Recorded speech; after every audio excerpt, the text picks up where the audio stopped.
Leak होइछि chlorine gas जहा अंचल रे खेली जाइछि। तेबे गैस लीक द्वारा आखपाख अंचल दुर्गंधरे फाटी पड़ुछि।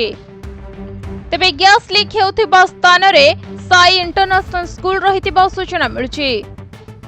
तेबे गैस द्वारा पिलांकर जीवन प्रति विपद रहुथिबा भी कह जाउछि। तेबे किभଳି भाबरे गैस लीक होउछि ताहार कोनोसी सूचना भी मिली नाही। हेले एहाकु आयत्त करिबा पई लागि पड़िछन्ति अग्निशम विभाग।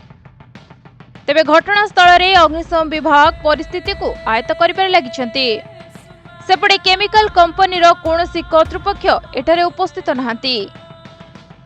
सेमानकर एबळी अवहेला पई धन जीवन हानि एभर भी एबे प्रश्न उठुछि। तेबे अग्निशम विभाग रो कर्मचारी माने जेतेबेले आयत्त करुथिले परिस्थिति को सेतेबेले खूब दुर्गंध होतबा भी कह जायछि। तेबे तांकर पूरा टीम स्थिति आयत्तरे लागि पड़िछन्ति। सेपटे सूचना रही दीर्घ दिन हेबो एही गैस टांकी गच्छित होई रहिथिबारु सेथिरे जंक लागि एभळे गैस लीक हेउतबा जणा पड़िछि।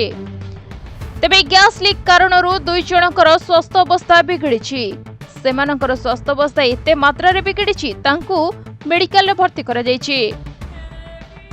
तेबे कह जाउछि क्लोरीन गैस लीक हेबा द्वारा श्वास रुद्ध होई मनुष्यंकर जीवन जीवार भी संभावना रहुछि। तेबे किभଳି भाबरे स्कूल परिसर रे एभଳି होछि जहा कि पिलांक जीवन प्रति विपद बोली समस्त कहउछन्ते। भुवनेश्वर ज्योति प्रकाश पतिंक रिपोर्ट प्रतिदिन टीवी।